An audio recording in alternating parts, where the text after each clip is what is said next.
Good morning, people.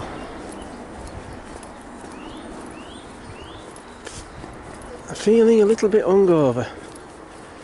Here's a word of advice for you. If you're a Norfolk Broads lover, now then, hang about. Where do we go? I'm trying to get to the railway line. Let's go this way.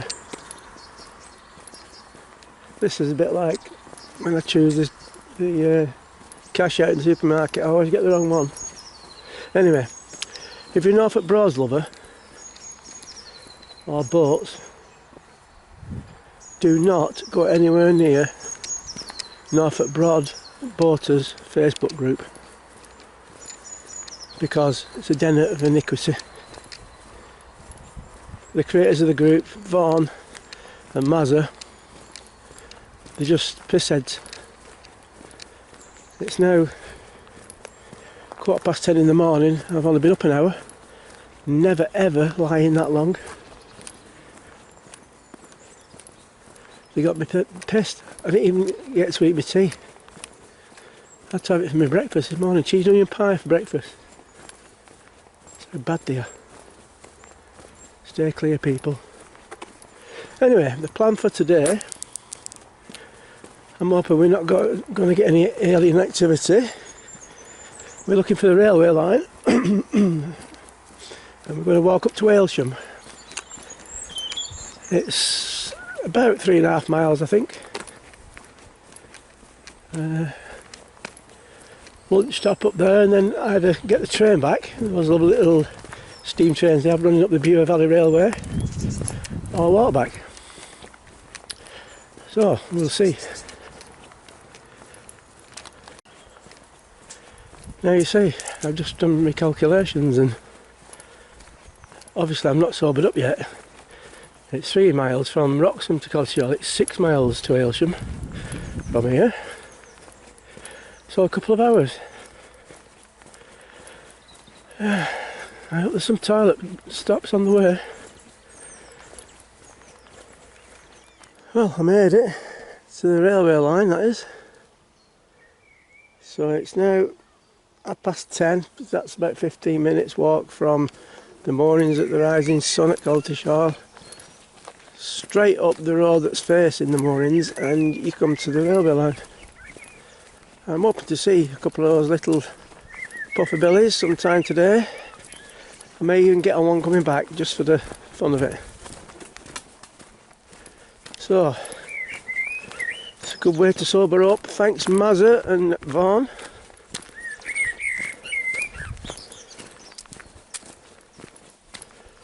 Let's hope I make it to the pub. Oh dear, got a drink problem. Hair of the dog. Therapeutic, that'll do. You convince yourself that, lad.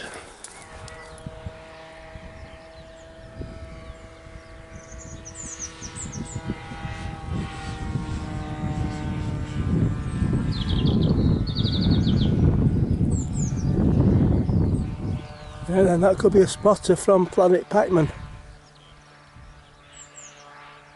Seeing how the land lies.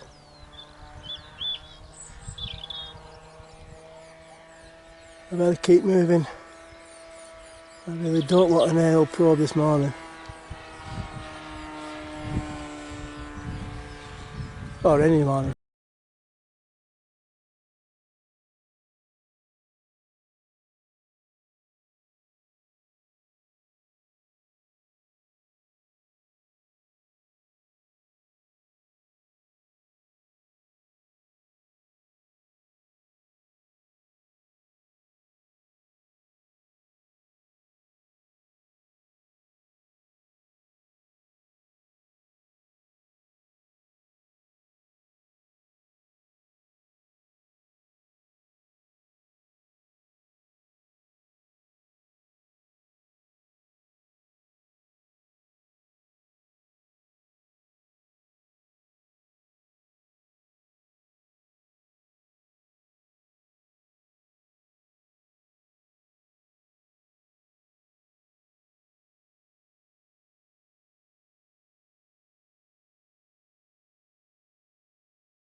Monday, April the 3rd, 5 to 10 at Wroxham. Going to go under the bridge very shortly. It's about 6:09. Now, I've had a bit of a problem because my memory's been erased for the weekend. So if there is any alien activity at all, then I haven't seen any. Well, if I have, I don't remember. And the perpetrators of this little problem was Vaughan and Mazza Hawksworth, who took me into a pub and got me well and truly slaughtered. So avoid those two like the plague if you can. They're alright at arm's length on the Facebook group Norfolk Broads Boaters, but get them in close proximity and who knows what may happen. I think that they're working for the Pikeman tribe and they're raising people's memories of any activity in the area, so be very careful. They've just gone home hopefully, so the rest of the week now I might be able to do a little bit more searching and actually remember something that I've seen. And I can have my breakfast and my evening meal for my evening meal, and not vice versa because of those two people, thank you. So anyway, the plan today I think is Ranworth. I might have a couple in the pub, but I fancy going for a walk around, see if I can see any activity anywhere. Where is that coming from? The invaders. So anyway, that's the plan. I'm leaving the flag inside the boat because when I came through on Saturday, it just scraped the bridge because it's slightly higher than the boat. But anyway, so not a problem. I've got my cup of tea in the thermos cup.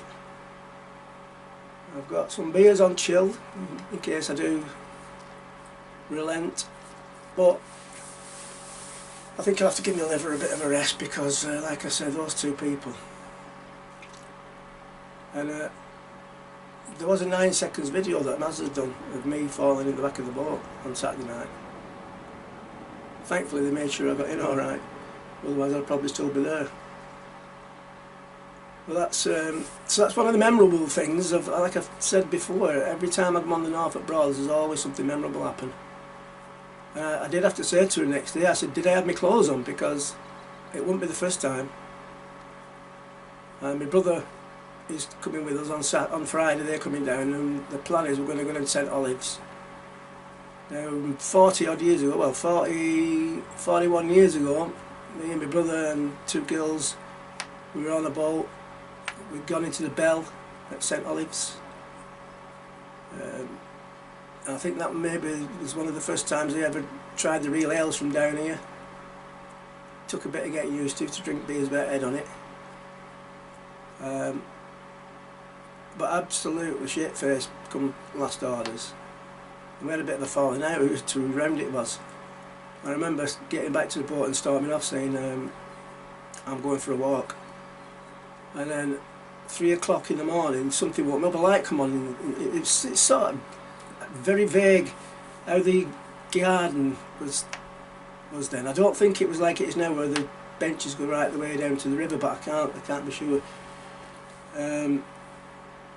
So anyway, I woke up about 3 o'clock in the morning and all my clothes were in a pile except for my underpants, which I still had on, thankfully. My shoes on the bottom, and then everything stacked up nice and neatly on top of them. How I did that, I have no idea. And then when I woke up and realised what was going on, I'm trying to put clothes on, and then I'm running across a lawn to get out, didn't know where I was, totally disorientated, running to a washing line on my neck, threw me flat on my back, and well, that's it basically. That's the demon drink for you again. So even back then, people were raising memories. So anyway, It's time to go, Doris, so let's get sorted out and get moving.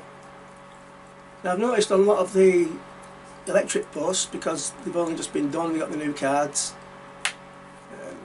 there's £3 on quite a lot of them. Well, there won't be now because it's been a few days, but the one I'm hooked up to here, there was £2.36, so somebody to use 64p, and I've got £1.80 left for the next person to come along.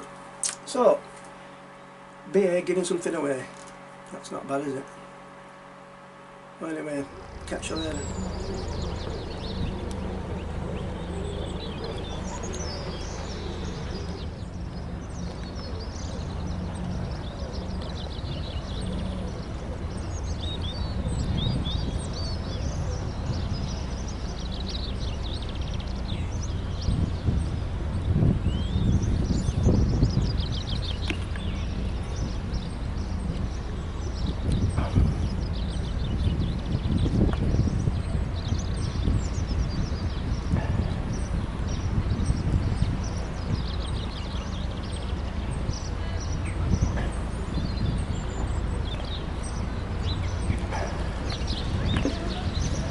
Oh, and I didn't come in the pub either, come in Z.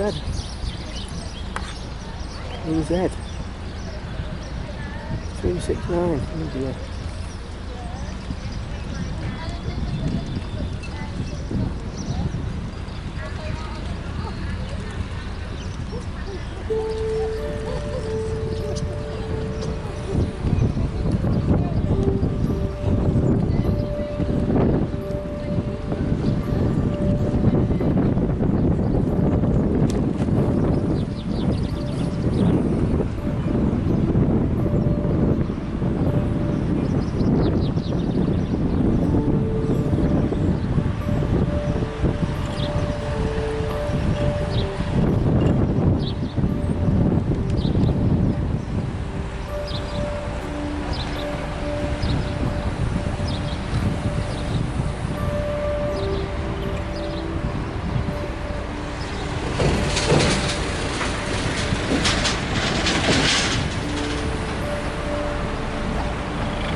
An MBB flag on Abigail.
kettle will be on now while we're driving.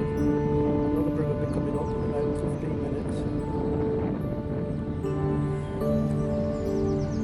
She has a uses, that one.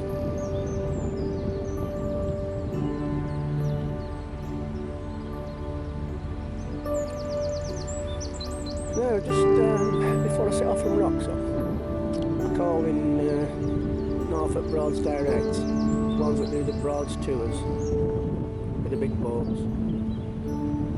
Because the plan is next year, Christine's of a certain age, my sister Claire, she's of a certain age, and we've got 4 of us on Silver Cloud and 10 on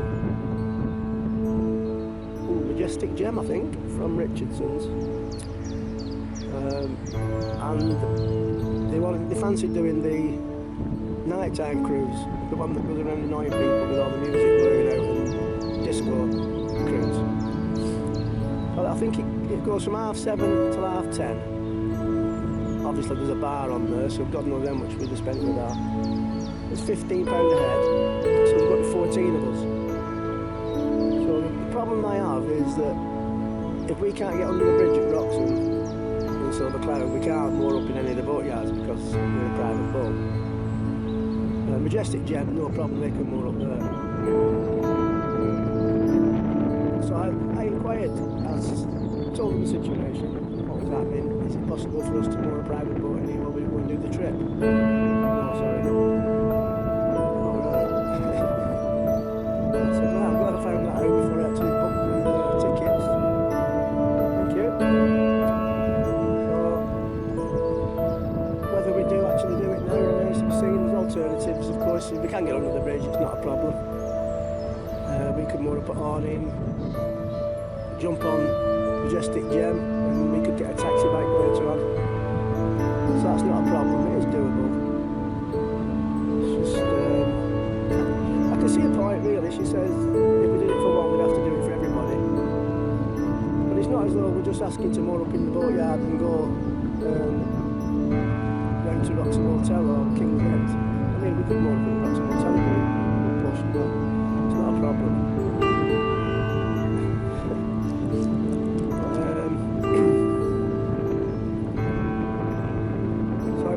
Just for her to say, yeah, no problem.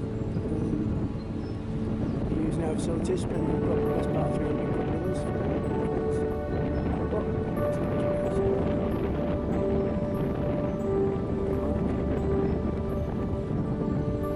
Anyway,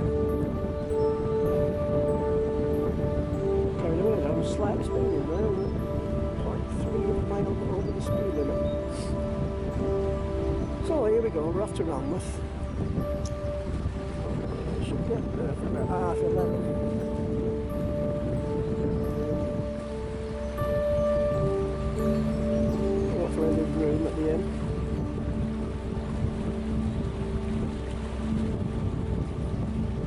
I'm going to go for a nice walk, but not 10 mile like I did yesterday, that really killed me.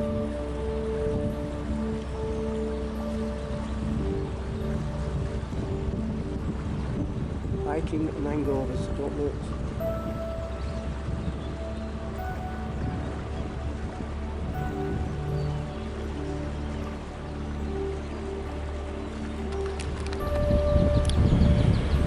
Anyway, getting back to how I've missed my wife. I didn't think it was going to happen at all, really, but over the course of the last couple of days, there's a few things that have happened that wouldn't have happened if she'd have been with me. For example, she wouldn't have allowed me to drink as much beer with the devil and his wife on Saturday night without having anything to eat. I had a bacon butty at Little Chef on the way down in the morning, that was all I'd had. And then I had my cheese and onion pie that was supposed to be for my tea. I had that on the Sunday morning. So that wouldn't have happened. So then I wouldn't have been as rough as I was.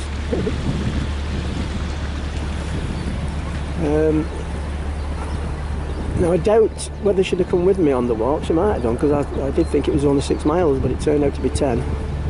She wouldn't have been happy with that for a start, but she would have said to me, "You're not going walking in those shorts, so you don't normally wear them for walking." Because I do have a pair of purposely built shorts for walking in, and they're absolutely brilliant. So when you've got 6 or 7 miles in and you've got nappy rash, it can be a bit painful for the rest of the 3 miles. So it's still a bit sore, it's up in my legs now. So that wouldn't have happened. And now the latest one, when I've just been casting off at Wroxham, I got the engine going, mud weight up, untied, climbed back on, and I thought, oh, where have I put my glasses? I'm looking all over for them, but in the meantime the boat's drifting away from the banking and heading towards other moored boats and so on and so forth. I was quite away from them, so it wouldn't have been a problem, but could I find my glasses? No. So I thought I'll get my prescription sunglasses out. Now it's not sunny, it's a bit hazy, and it feels as though it's going to burn off later, so I'm hoping so, but I thought I'd put my sunglasses on until I can find them later when I get stopped. But I couldn't get my sunglasses on because my other glasses were already on my head, perched on my nose, so that wouldn't have happened if she'd been here. She'd have said, "Muppet, they're on your face." Anyway, I've only got, what day is it today? Monday, Tuesday, Wednesday, Thursday, and they come down Friday, so 4 or 5 days to survive.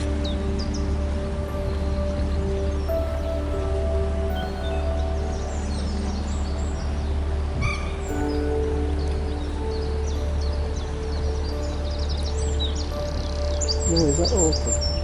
I've never been in there.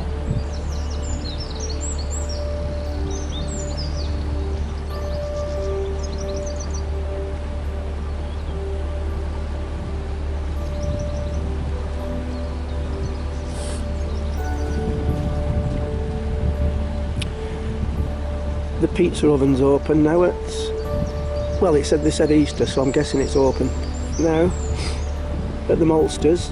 Now, I'm not a great pizza lover, I must admit, but they did look quite nice. In fact, Griffin had one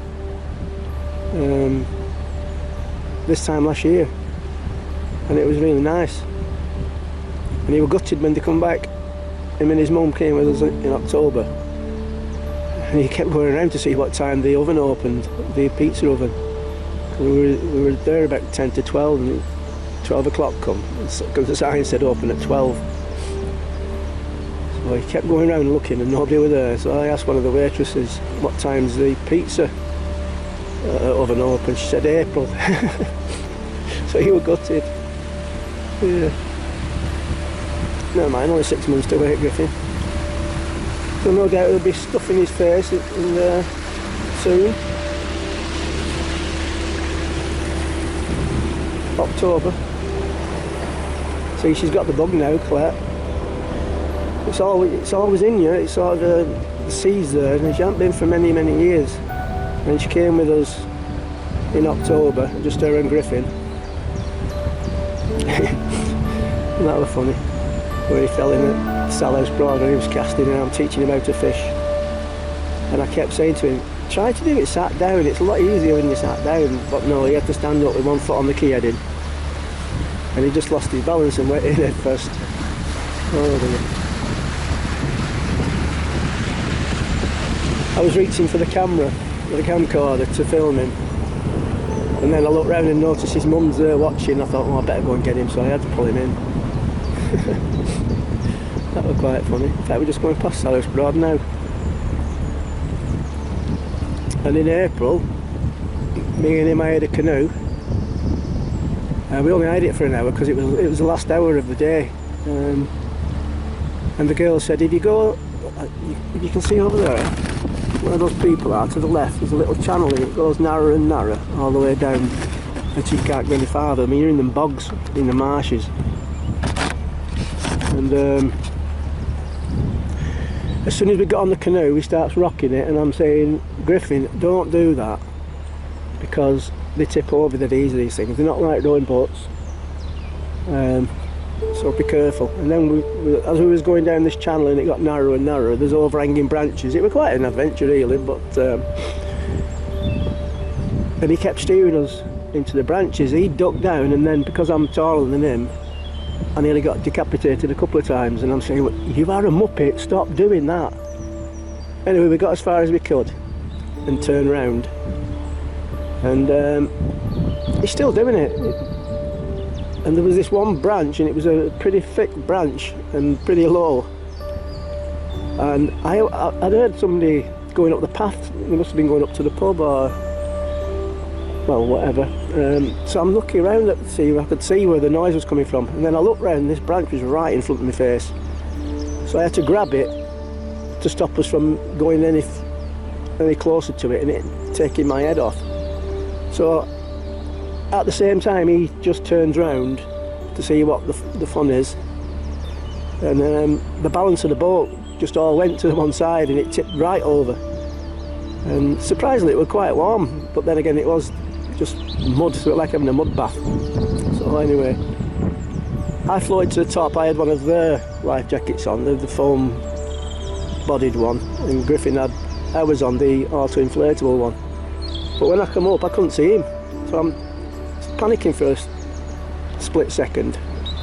So I pushed the canoe over and he was underneath the canoe with his head in the void, so he was out of the water, but he absolutely cacked himself. Yeah, so I had to get out of the water onto the banking, and I couldn't move. My feet were knee deep in mud, so I had to pull myself up with this branch, the one that we'd nearly run into, and I managed to drag the canoe out. Obviously he's got my life jacket on, so it's slightly big, it's an adult one, and it had inflated and he couldn't move. He was like having a neck brace on, he just couldn't move. I'm saying, "Griffin, give me a hand to pull this canoe out." He said, "I can't move."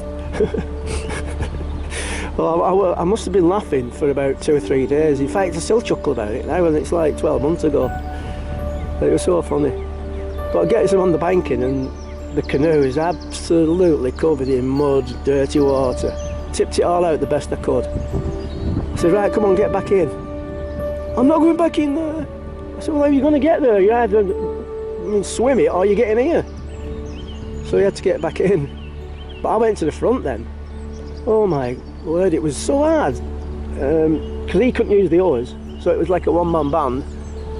It was so hard getting us from the front with the oars to back to the blooming where we got the canoe from. Then we got back to the boat and I knocked on the door and I said to Christine, "We've had a little bit of a problem." Oh, you should have seen the state of us.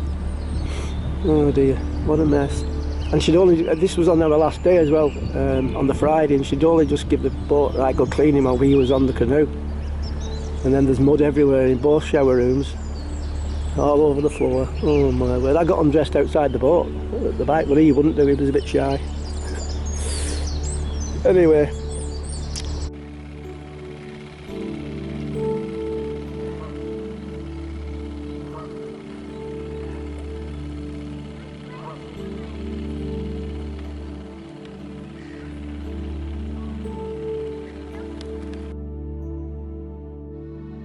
Thank you.